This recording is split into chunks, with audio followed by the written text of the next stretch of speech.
A little bit online. I've occasionally encountered opponents who've played both game one, but most of the time someone's choosing one or the other. Right, and then on the other side, obviously we saw Eric before playing his Esper, or I guess truly a blue-white deck, you know, with just a couple temples. So we come to this match here, Lauren with Pack Rat in play, Eric with Elspeth. Lauren again up a game, going to duress him post-combat. See Sphinx's Revelation, 2 lands, and Detention Sphere. You got to take the Sphinx's Revelation, even though it sucks to lose your Pack Rats, right? Yes. I mean, with the pacing of this. Oh, wow! That's the I'm not scared. So Erebos comes down, meaning the Sphinx's Revelation. At least it won't gain him any life. Okay, it's an aggressive line. I like it. That's gangster. It's unclear to me how aggressive you can afford to be in the face of this Elspeth. Erebos is waking up next turn, which is kind of interesting. If he wants it to.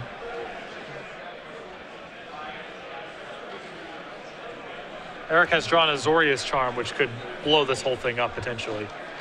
Yeah, it's definitely a tense battle here. This is, I mean, Lauren's got a lot of action. Plus those great merchants are starting to get kind of big.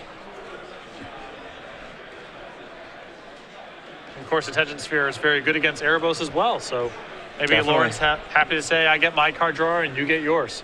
Yep. Yeah, I mean, he's got a ton of life to work with. And even though that Elspeth's putting pressure on him, he's got plenty of room, plus a great merchant to refill. So Lauren's going to go ahead here and draw a card. Oh, that's what he was looking for. Hero's Downfall. Quite the draw here.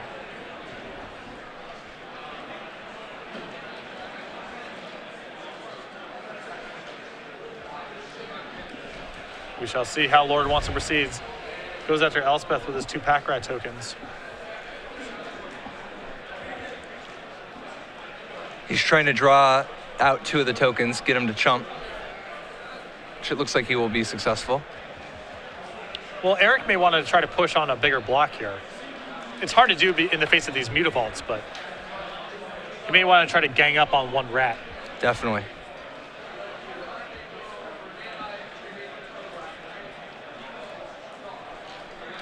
I just think it'd be the most gangster move if Eric's just like, okay, I'll block 1 and take the 1 hit.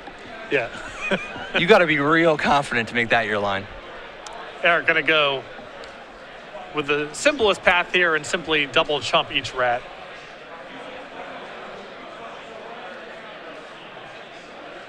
And Lauren says go. Yeah, I think his plan is just to downfall the Elspeth after the Sphinx's Revelation, or after he finds out if Eric is going to Sphinx's Revelation or not. There's the Azorius Charm. So Lauren knows that that was Eric's draw step last turn. Yep. This may be enough to induce that Hero's Downfall. It is, because he knows at this point the Sphinx's Revelation is a done deal for this turn. So Eric draws and draws again. A big Revelation's coming, but again, keep in mind, no life gain to be had with that Erebos in play. Yeah.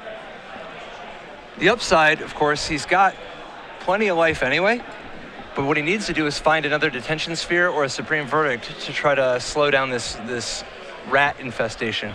Yeah, Lauren may be trying to set up a turn here that's so big that Eric can't really afford to just draw some cards with Revelation.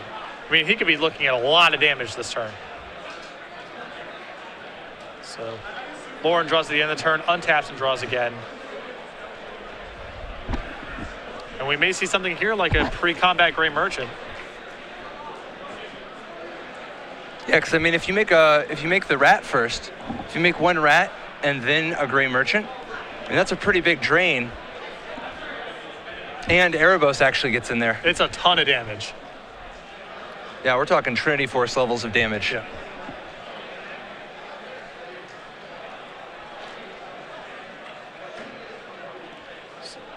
Lauren's going to start things off. Attempt to resolve the Gray Merchant. It does. That's a drain for 5 damage. He does not elect to make another Pack Rat, though. No need. Well, he may be better served animating his Mutavaults and dealing more damage that way.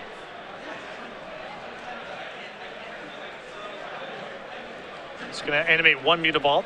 That pumps the rat up to 3. And he does want to just keep the rat in his hand in case things go south. And leave up mana to draw cards with Erebos too. Here's the Sure. Rev for 5 at the end of the turn. Again, no life gain. So Eric's got to find a lot of answers here.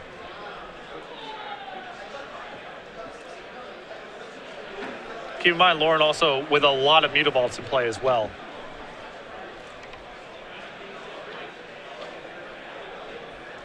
Yeah, I mean, the problem here is that even if Eric can deal with these rats, Erebos is on a completely different metric, and the Mutavaults are another dimension to the attack. And as long as Erebos is sitting in play, Eric has very little hope of having much breathing room, much time to solve lots of hard problems. And any type of sequence that Eric tries to set up also can get blown up by discard spells. So there's a lot going on right now. And he does put a Sphinx's Revelation on the bottom, showing you the power of Erebos, God of the Dead. Eric does not have time for that right now. Just going to pass the turn back. Lauren activates Erebos at the end of the turn, untaps. He'll take a draw. It's Nightveil Spectre. He's going to draw another card.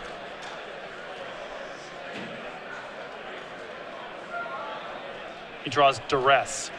And he's going to lead. Duress. He's going to lead with it.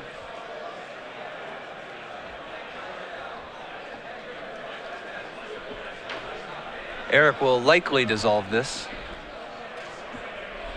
Yeah, he's either got something in his hand he's trying to protect, and he needs to dissolve it, or he has nothing to stop the attack, and he needs to dissolve it to prevent Lauren from seeing the hand.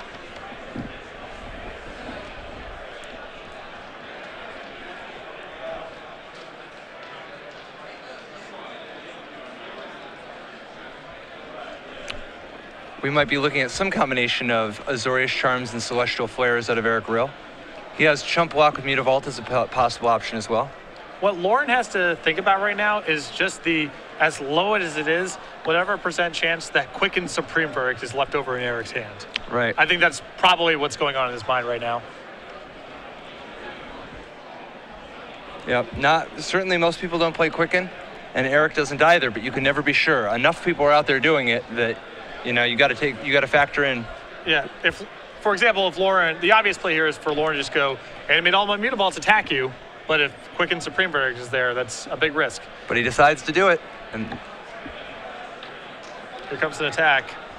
It's for about 400. Well over lethal.